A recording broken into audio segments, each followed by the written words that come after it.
सुप्रभात बच्चों, आज हम आपकी पाठ्य पुस्तक हिंदी के पाठ 16 का अध्ययन करेंगे, जिसका शीर्षक है वाक्य विचार।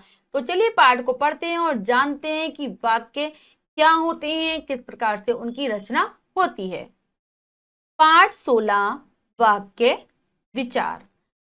शब्दों के सार्थक समूह को वाक्य कहते हैं, अर्थात जिसके द्वारा कहने या लिखने वाले का पूर्ण भाव स्पष्ट होता है उसे वाक्य कहते हैं। जैसे संसद का ग्रीष्मकालीन अधिवेशन समाप्त हो गया, नेताजी मंच पर भाषण दे रहे हैं। उपर्युक्त उदाहरण के शब्द समूह से उनका पूर्ण भाव प्रकट हो रहा है, अतः ये वाक्य हैं। यदि इनकी क्रमबद्धता बदल दी जाए तो भाव अस्पष्ट हो जाएगा। शब्दों के सार्थक समूह को अर्थात शब्दों को हम इस क्रम में जोड़ें, इस प्रकार से उन्हें समूह में व्यवस्थित करें कि उनका कोई अर्थ निकले और जिसके द्वारा जो कहने वाला व्यक्ति है उसकी बात स्पष्ट हो जाए, जो बात को कहने का भाव है वो दूसरे को समझ आ जाए, तो वो वाक्य कहलाएगा। शब्दों का सार्थक समूह वाक्य कहलाता है। लेकिन अगर हम अपने शब्दों में को इस प्रकार से उल्टा पुल्टा करके रख दें, उनमें क्रमबद्धता ना हो, उनका सही से क्रम में वो व्यवस्थित ना हो और उनका कोई अर्थ ही ना निकल रहा हो, तो ऐसे शब्दों का समूह वाक्य नहीं कहलाएगा। उदाहरण है, संसद का ग्रीष्मकालीन अधिवेशन समाप्त हो गया, तो और नेताजी मंच पर भाषण दे रहे हैं। तो हमने देखा इन दोनों वाक्यों में शब्दों को ठीक प्रकार से व्यवस्थित किया गया है और हमें इनका अर्थ भी पूर्ण रूप से स्पष्ट हो रहा है। वाक्य कहलाने के लिए यही आवश्यक है कि शब्दों के समूह का हमें एक अर्थ समझ में आए, दूसरे की जो बात कही जा रही है दूसरे के द्वारा हम उसे अच्छे से समझ सकें। नेक्स्ट है वाक्य के अंग। वाक्य के अंग होते हैं, यानी कि जब हम वाक्य की रचना करते हैं तो वो पूरा एक ही नहीं होता, उसमें कुछ अंगों का समावेश रहता है। वाक्य के दो मुख्य अंग माने गए हैं, एक है उद्देश्य और दूसरा है विधेय। उद्देश्य वाक्य में जिसके विषय में कुछ कहा जाए उसको उद्देश्य कहते हैं, यानी कि जिसके विषय में कुछ भी बात कही जा रही है वो उद्देश्य है। विधेय वाक्य में जिसके द्वारा उद्देश्य की क्रिया या विशेषता बतलाई जाती है उसे विधेय कहते हैं। बच्चा जोर से हंसा, उपयुक्त वाक्य में बच्चा उद्देश्य तथा जोर से हंसा विधेय। वाक्य में जिसकी बात कही जा रही है वो तो उद्देश्य हो गया और जिसके जो बात कही जा रही है पूरी वो है विधेय, यानी कि उद्देश्य की जो भी क्रिया बताई जाए, उसकी विशेषता बताई जाए या उसके बारे में कुछ भी कहा जाए वो सारा विधेय होता है। जैसे उदाहरण है, बच्चा जोर से हंसा, तो बच्चा हो गया उद्देश्य क्योंकि बच्चे की बात की जा रही है, और जो बात जोर से हंसना ये हो गया विधेय। नेक्स्ट है वाक्य के भेद। वाक्य के भेद दो आधारों पर किए जाते हैं। तो वाक्य के कुछ भेद हैं, यानी कि वाक्य कितने प्रकार के होते हैं, इनका जो भेद का आधार है वो दो प्रकार है से होता है कि हम दो प्रकार से वाक्यों के भेद कर सकते हैं। पहला है रचना के आधार पर और दूसरा है अर्थ के आधार पर। सबसे पहले जानते हैं रचना के आधार पर वाक्य के भेद क्या क्या है और कितने हैं। रचना के आधार पर वाक्य के तीन भेद है, सरल वाक्य, संयुक्त वाक्य और मिश्रित वाक्य। सबसे पहला सरल वाक्य, जिस वाक्य में एक उद्देश्य एक विधेय हो उसे सरल वाक्य कहते हैं।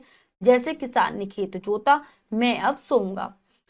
अगर वाक्य में हमारा वाक्य है उसमें एक ही उद्देश्य है, यानी एक ही के विषय में बात की जा रही है और एक ही विधेय है जो बात की जा रही है, तो वो सरल वाक्य होगा। इसको हम साधारण वाक्य भी कहते हैं। किसान ने खेत जोता, तो इसमें किसान उद्देश्य हो गया और ने खेत जोता ये हो गया विधेय। एक ही उद्देश्य और एक ही विधेय दिखाई दे रहे हैं हमें।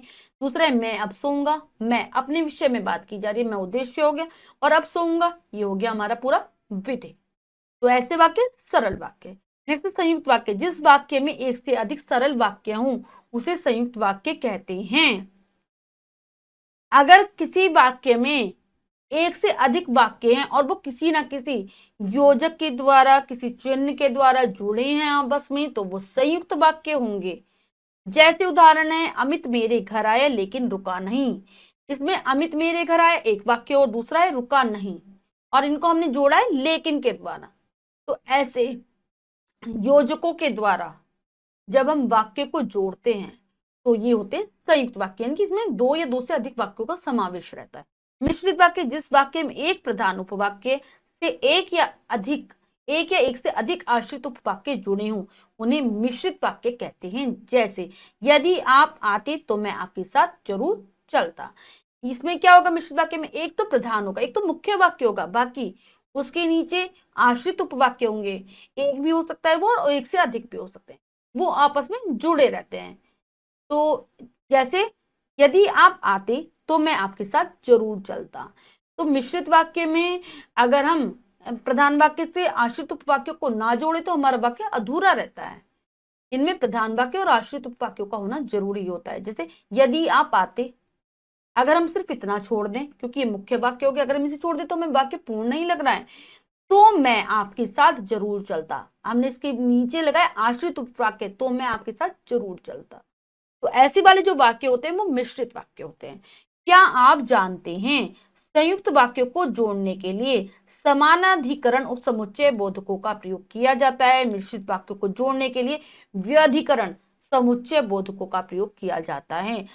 जब भी हम संयुक्त वाक्यों को आपस में जोड़ते हैं तो समानाधिकरण समुच्चय बोधक, जिसे मैंने अभी आपको बताया था योजक चिन्ह, योजकों के द्वारा, तो वो योजक जो होते हैं वो समानाधिकरण होते हैं। जैसे और हो गया, अथवा, आ, या, ये सारे, लेकिन, अलावा, ये सब जुड़ जाएंगे। और अगर हम मिश्रित वाक्यों को जोड़ेंगे तो व्यधिकरण समुच्चय बोधकों का प्रयोग करते हैं, जैसे तो, क्योंकि, इस प्रकार के। नेक्स्ट है अर्थ के आधार पर। अर्थ के आधार पर हमारे जो वाक्य होते हैं वो 8 प्रकार के होते हैं। अर्थ के आधार पर वाक्य के निम्नलिखित 8 भेद है। कौन कौन से? सबसे पहले विधानवाचक वाक्य, जिस वाक्य से किसी बात होने का बोध हो उसे विधानवाचक वाक्य कहते हैं। जिसमें ऐसे वाक्य जिसमें किसी बात हो रही है, कोई भी बात हो रही है, कोई भी क्रिया हो रही है, ऐसा बोध हो, बिल्कुल साधारण वाक्यों की तरह ही होते हैं विधानवाचक वाक्य। इसमें कोई कथन रहता है, ठीक है, कुछ भी कहीं भी बात हो गई, किसी भी बात को होने का बोध होता है। जैसे मैंने निबंध लिखा, दीदी घर चली गई, ठीक है, ये साधारण वाक्य का ही एक रूप होते हैं। निषेधवाचक वाक्य, जैसे कि नाम से स्पष्ट है, जिस वाक्य में किसी बात के न होने का बोध हो उसे निषेध वाचक वाक्य कहते हैं। तो विधानवाचक में बात होने का बोध हो रहा है, इसमें बात नहीं होने का बोध हो रहा है। मैंने निबंध नहीं लिखा, दीदी घर नहीं गई। आज्ञावाचक, नाम से स्पष्ट है, आज्ञा, प्रार्थना, सुझाव आदि का बोध होता है, आज्ञावाचक वाक्य कहते हैं। जैसे चुपचाप बैठो, मुझे अपनी पुस्तक दे दो। प्रश्नवाचक वाक्य, अगले प्रश्नवाचक वाक्य हैं। जिस वाक्य में किसी प्रश्न का बोध हो प्रश्नवाचक वाक्य कहलाते हैं। यानी कि कोई प्रश्न पूछा जा रहा है, जिसमें तुम्हारा क्या नाम है, तुम कहाँ रहते हो। नेक्स्ट है विस्मयवाचक वाक्य। विस्मयवाचक वाक्य, जिस वाक्य से विस्मय, शोक, हर्ष आदि भावों का बोध हो उसे विस्मयवाचक वाक्य कहते हैं। जैसे ओह मेरा सिर फटा जा रहा है, शाबाश तुमने तो कमाल कर दिया। तो ऐसे वाक्य जिसमें हमें आ रहे जो भावों का बोध कराते हैं, जैसे हमारे शोक के भाव, घृणा के भाव, हर्ष के भाव, इन सभी का जो बोध कराएं वो विस्मयवाचक वाक्य है। इसमें जो एक ना एक ऐसा शब्द दिया होता है जो विस्मय सूचक जो शब्द है वो है, और साथ ही साथ उसमें विस्मय आदि बोधक का चिन्ह भी लगा होता है, जो कि एक डंडे और बिंदु के रूप में रहता है।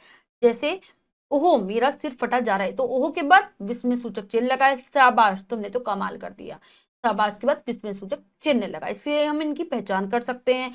और साथ ही साथ ओहो और शाबाश के द्वारा मन के भाव भी प्रकट हो रहे हैं। नेक्स्ट है संदेहवाचक वाक्य। जिस वाक्य से संदेह का बोध हो उसे संदेहवाचक वाक्य कहते हैं। ऐसे वाक्य जो किसी न किसी शंका, किसी न किसी संदेह को उत्पन्न करते हैं, वो है संदेहवाचक वाक्य। वाक्य छवि घर आ गई होगी, अमित पढ़ रहा होगा, तो हमें पढ़ते ही पता चल रहा है कि संदेह है, हम पूर्ण तरह से किसी बात को नहीं स्पष्ट कर सकते।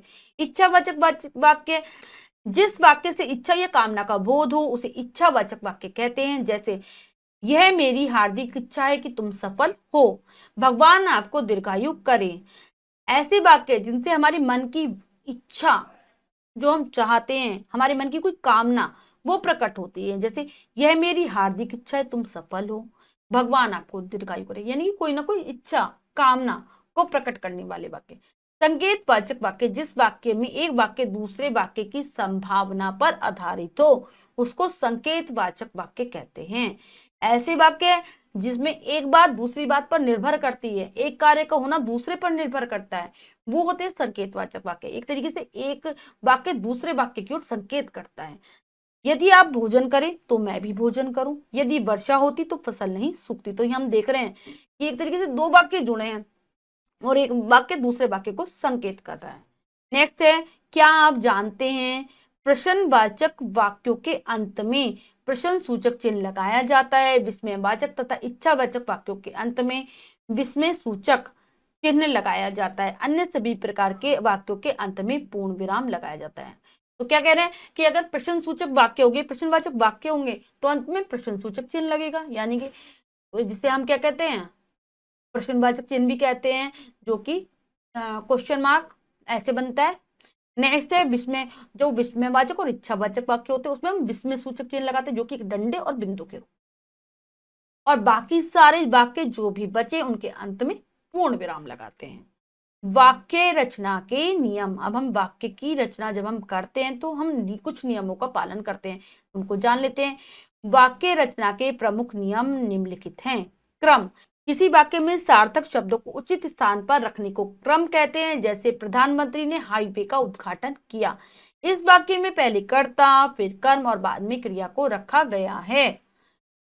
तो क्रम क्या होता है, किसी वाक्य में जब भी हम शब्दों को उचित क्रम में रख दें, सार्थक शब्दों को उचित क्रम में रख दें, तो वही क्रम कहलाता है। जैसे प्रधानमंत्री ने हाईवे का उद्घाटन किया, इस वाक्य में हमने क्या रखा, सबसे पहले कर्ता रखा, फिर कर्म रखा और बाद में क्रिया को रखा, तो ये क्रम हो गया।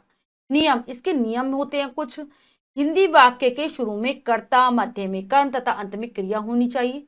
दीपा ने भोजन किया, हमेशा क्या होना चाहिए, जब भी हिंदी में हम वाक्यों का निर्माण करते हैं सबसे पहले कर्ता आएगा, बीच में कर्म आएगा और अंत में क्रिया आएगी।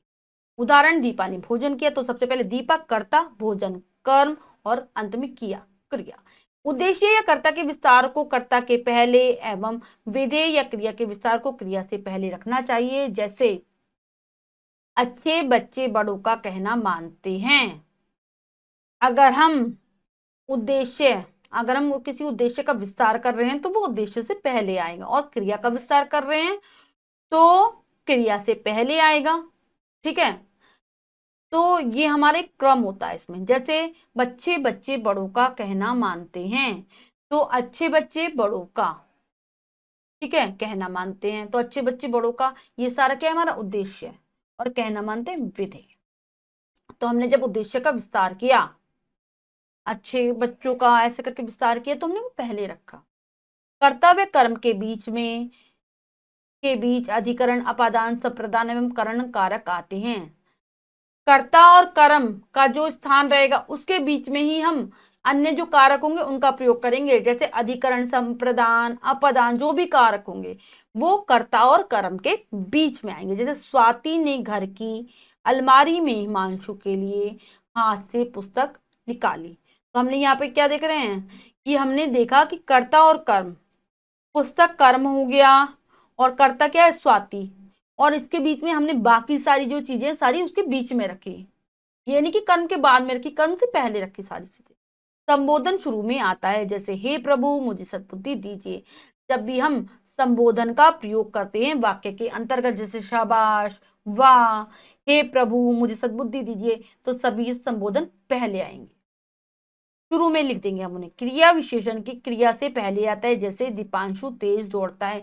जब भी हम वाक्य में क्रिया विशेषण का प्रयोग करेंगे तो ये ध्यान रखेंगे कि वो हमेशा क्रिया से पहले आएगा।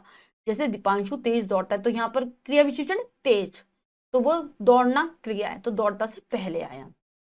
विशेषण विशेष्य क्रिया से पहले आते हैं, जैसे मेरी पीली फ्रॉक कहीं नहीं मिल रही। विशेषण हमेशा विशेष्य से पहले आ रहा है क्योंकि वो विशेष्य की विशेषता बता रहा है। प्रश्नवाचक पद या शब्द उस संज्ञा से पूर्व आता है जिसके विषय में प्रश्न पूछा गया हो। जैसे क्या दीपू सो रहा है। जो भी हम प्रश्नवाचक शब्दों को हम लेते हैं अपने वाक्य में, वो उस संज्ञा से पहले आएगा जिस संज्ञा के लिए प्रश्न पूछा जा रहा है। जैसे क्या दीपू सो रहा है, तो दीपू संज्ञा हो गई, और दीपू के बारे में हम प्रश्न पूछ रहे हैं, तो क्या दीपू से पहले क्या है, हमारा प्रश्न सूचक शब्द। नेक्स्ट है अन्वय। अन्वय वाक्य के विभिन्न पदों या शब्दों के लिंग, वचन और पुरुषकर्ता के लिंग, वचन एवं पुरुष के अनुसार होते हैं। जैसे भारतीय विद्यालय जाती है। वाक्य में जो भी पद आएंगे या फिर शब्द आएंगे उनके लिंग, वचन और पुरुष कर्ता के लिंग वचन में पुरुष के अनुसार होंगे। तो जो कर्ता के पुरुष वचन और लिंग होंगे वही वाक्य में आए हुए अन्य शब्दों के होंगे। ये हमें ध्यान रखना होता है। जैसे भारती विद्यालय जाती है, तो भारती करता है, तो बाकी सारे जो क्रिया वगैरह है वो सब भारती के अनुसार चलेगी। कर्ता और क्रिया का मेल, वाक्य रचना में कर्ता और क्रिया का मेल निम्नलिखित प्रकार से होता है। हम वाक्यों की जब रचना करते हैं तो हमें कर्ता और क्रिया का मेल किस प्रकार से हम करें ये भी हमें जानना आवश्यक है। यदि कर्तृवाच्य वाक्य में कर्ता विभक्ति रहित है तो उसकी क्रिया के लिंग वचन और पुरुष कर्ता के लिंग वचन एवं पुरुष के अनुसार होंगे। जैसे भारती विद्यालय जाती है। अगर हमारा ऐसा कोई वाक्य है जिसमें कर्ता तो है लेकिन विभक्ति चिन्ह नहीं दिया गया, तो जो क्रिया बनेगी वो कर्ता के लिंग वचन और पुरुष के अनुसार होगी। जैसे उदाहरणतः भारतीय विद्यालय जाती है। यदि वाक्य में एक ही लिंग वचन और पुरुष के अनेक विभक्ति रहित कर्ता हो तो अंतिम कर्ता के पहले और संयोजक आया हो तो इन कर्ताओं की क्रिया उसी लिंग के बहुवचन में होगी। क्या कह रहे हैं, अगर वाक्य में एक से अधिक कर्ता हैं और जो अंतिम वाला जो कर्ता है उससे पहले और संयोजक आया है तो जो क्रिया होगी वो उस कर्ता के अनुसार रहेगी। ठीक है, उन कर्ता के लिंग वचन के अनुसार होगी, बहुवचन में होगी।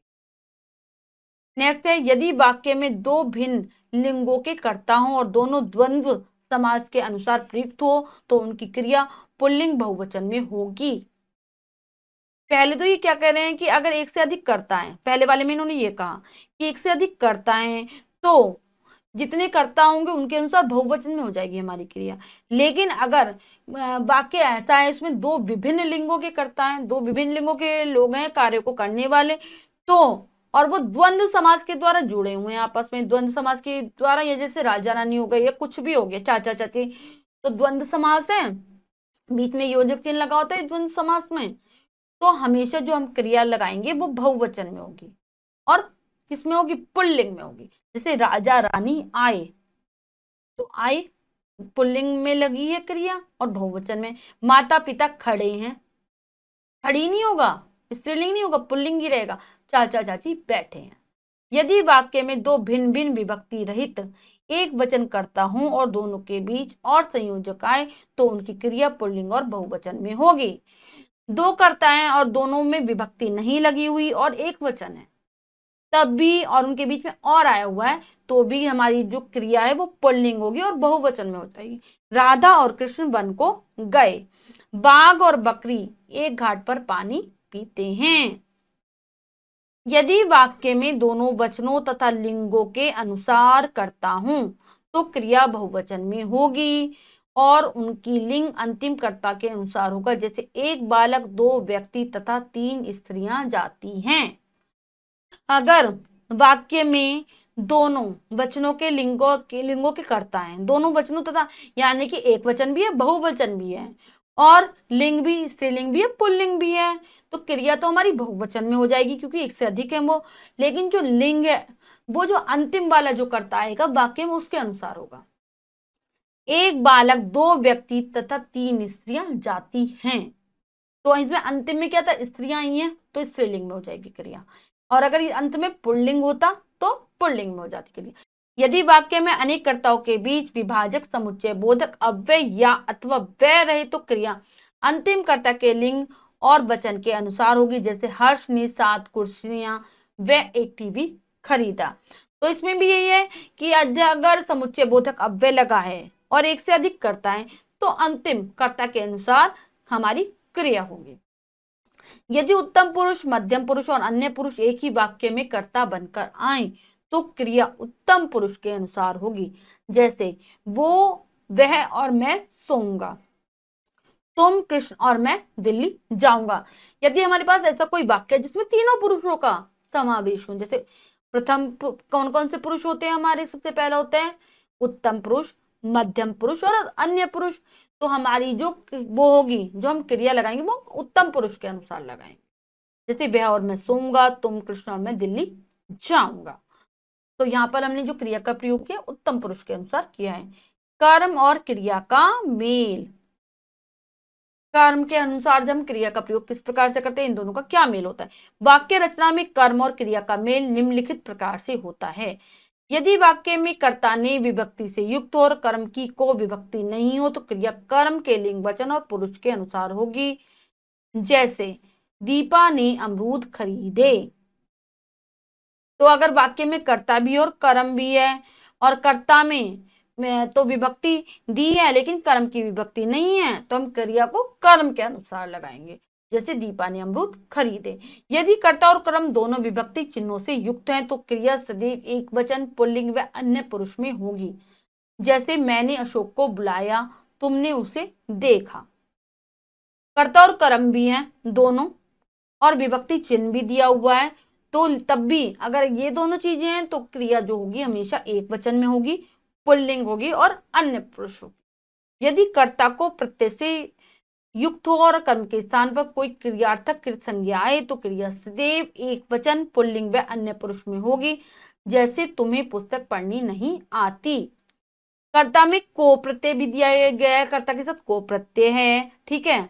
और कर्म के स्थान पर कोई क्रियार्थक संज्ञाएं, क्रियार्थक संज्ञा जैसे पढ़ना लिखना, इस प्रकार की क्रियार्थक संज्ञाएं तो क्रिया एक वचन में होगी और अन्य पुरुष में होगी और पुल्लिंग में होगी। जैसे तुम्हें पुस्तक पढ़नी नहीं आती।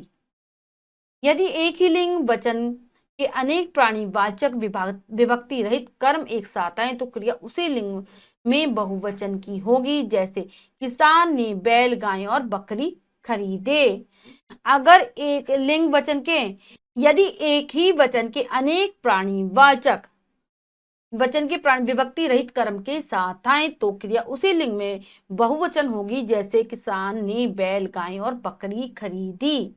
क्या कह रहे हैं कि एक ही लिंग के अनेक प्राणी आ रहे हैं और सब में विभक्ति नहीं लगी हुई तो उसी के अनुसार हम क्रिया का प्रयोग करेंगे, बहुवचन में होगी क्रिया। यदि एक ही लिंग वचन के प्राणीवाचक एवं अप्राणीवाचक अप्रत्यय कर्म एक साथ आए, एक वचन में आए तो क्रिया भी एक वचन में होगी।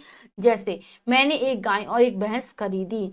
अगर क्या आ रहे हैं, प्राणीवाचक संज्ञाएं भी आ रही है और अप्राणीवाचक भी आ रहे हैं, अप्रत्यय आ रहे हैं, एक ही कर्म के साथ आ रहे हैं तो एक वचन में आ रहे हैं वो, तो क्रिया भी एक वचन में हो जाएगी। जब सब कुछ एक वचन में है तो क्रिया भी एक वचन। यदि वाक्य में भिन्न भिन्न लिंग के अनेक प्रत्येक कर्म आए और संयोजक से जुड़े हों तो क्रिया अंतिम कर्म के लिए लिंग और वचन में होगी। जैसे सीमा ने दही और रोटी खाई। यदि वाक्य में भिन्न भिन्न कर्म के अनेक प्रत्यय कर्म आ रहे हैं तो और संयोजक के द्वारा वो आपस में जुड़े हुए हैं तो क्रिया अंतिम कर्म के लिंग और वचन में होगी। जैसे कि कई सारे कर्म आ गए, ठीक है, भिन्न और उनका लिंग भी अलग अलग है और वो संयोजक के द्वारा जुड़े हैं तो जो अंतिम वाला जो कर्म आएगा उसके अनुसार ही क्रिया होगी। जैसे सीमा ने दही और रोटी खाई। दही पुल्लिंग है, रोटी स्त्रीलिंग है, लेकिन हम क्रिया क्या कर रहे हैं, रोटी के अनुसार खाई। संज्ञा और सर्वनाम का मेल। वाक्य रचना में संज्ञा और सर्वनाम का मेल निम्नलिखित प्रकार से होता है। वाक्य में लिंग वचन और पुरुष के अनुसार सर्वनाम उस संज्ञा का अनुसरण करता है जिसके बदले में उसका प्रयोग होता है। जैसे लड़कियां भी ये ही हैं। तो वाक्य में लिंग वचन और पुरुष के अनुसार जब भी हम सर्वनाम का प्रयोग करते हैं तो जिस संज्ञा के स्थान पर सर्वनाम को लगाया जा रहा है तो वो उसी का अनुसरण करेगा, यानी उसी के अनुसार क्रिया होगी।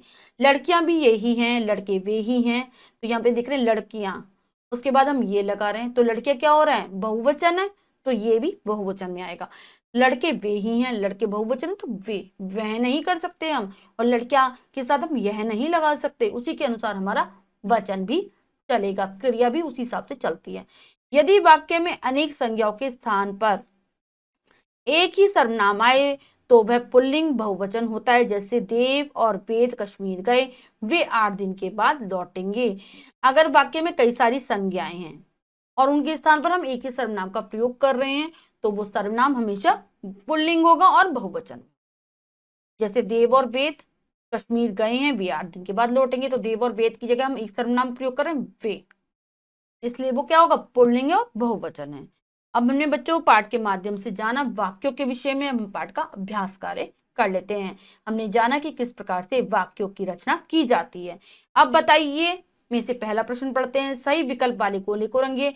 तो बच्चों इस प्रश्न में 4 विकल्प हैं, 3 विकल्प गलत हैं, 1 विकल्प सही है। हमें सही विकल्प को चुनना और उसके गोले को रंग देना है। शब्दों की सार्थक समूह को कहते हैं वाक्य, अनुच्छेद, शब्दमाला, संज्ञा। तो सार्थक समूह वाक्य, शब्दों का सार्थक समूह। जिस वाक्य में एक उद्देश्य तथा एक विधेय हो वह कहलाता है मिश्र वाक्य, सरल वाक्य, संयुक्त वाक्य, ये सभी तो वह कहलाता है सरल वाक्य। हमारा बी विकल्प सही हो जाएगा। सुमेल कीजिए। तो यहाँ पर बच्चों 2 कॉलम है, एक में वाक्य दिए गए हैं और उस दूसरे वाले में उसके भेद दिए गए हैं। तो चलिए हम इनका मिलान करते हैं कि कौन सा वाक्य किससे मेल खाता है। क्या तुम सो रहे हो, तो ये प्रश्नवाचक।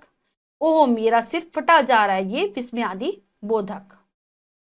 मैं खा चुका, ये हो गया विधिवाचक। मैंने खाना नहीं खाया, ये निषेधवाचक। ठीक है, तुम खाना खा लो, ये हो गया आज्ञावाचक। ये हमने मिलान अच्छी प्रकार से कर लिया है। निम्नलिखित वाक्यों के 2-2 उदाहरण दीजिए, ये हमारा अगला प्रश्न है। विधानवाचक वाक्य है, मैंने खाना खाया। मैंने निबंध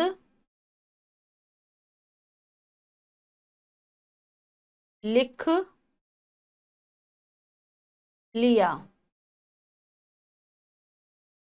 मैंने निबंध लिख लिया। नेक्स्ट है निषेधवाचक, मैंने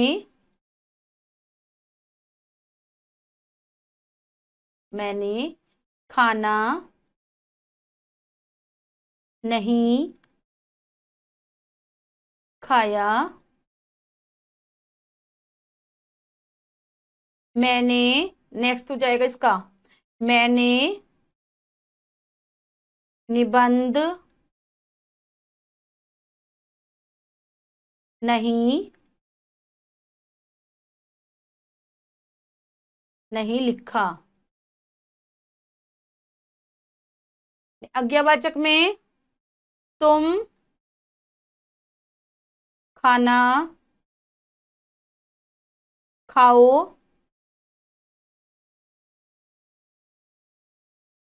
तुम खाना खाओ और आप निबंध लिखो। नेक्स्ट है निम्नलिखित प्रश्नों के उत्तर दीजिए। तो बच्चों नीचे यहाँ पर प्रश्न दिए गए हैं जिनके उत्तर आपको स्वयं लिखने हैं अपनी अभ्यास पुस्तिका में। आप इस प्रश्नों को अच्छी प्रकार से पढ़ेंगे, इनको समझने की कोशिश करेंगे, इन सभी के उत्तर आपको पाठ के अंतर्गत मिल जाएंगे। तो एक बार पढ़ लेते हैं। उद्देश्य और विधेय की उदाहरण सहित परिभाषा दीजिए, वाक्य की उदाहरण सहित परिभाषा दीजिए, रचना की दृष्टि से वाक्य के कितने भेद होते हैं, उदाहरण सहित बताइए। तो इसमें आपको जो उत्तर लिखने हैं वो आप अगर पाठ में अच्छी प्रकार से पढ़कर देखेंगे तो आप आसानी से इनको हल कर लेंगे। तो बच्चों आज हमने पाठ के माध्यम से जाना कि वाक्यों की रचना किस प्रकार से होती है और वाक्यों के कितने भेद होते हैं। आशा करती हूँ आपको यह पाठ अच्छे से समझ आया होगा। पाठ को फिर से अच्छी प्रकार से पढ़ेंगे जिससे कि आप प्रश्नों के उत्तर दे पाएं, अभ्यास कार्य को पूर्ण कर लेंगे। मिलते हैं अगली कक्षा में नए पाठ के साथ, तब तक के लिए स्वस्थ रहिए, प्रसन्न रहिए। धन्यवाद।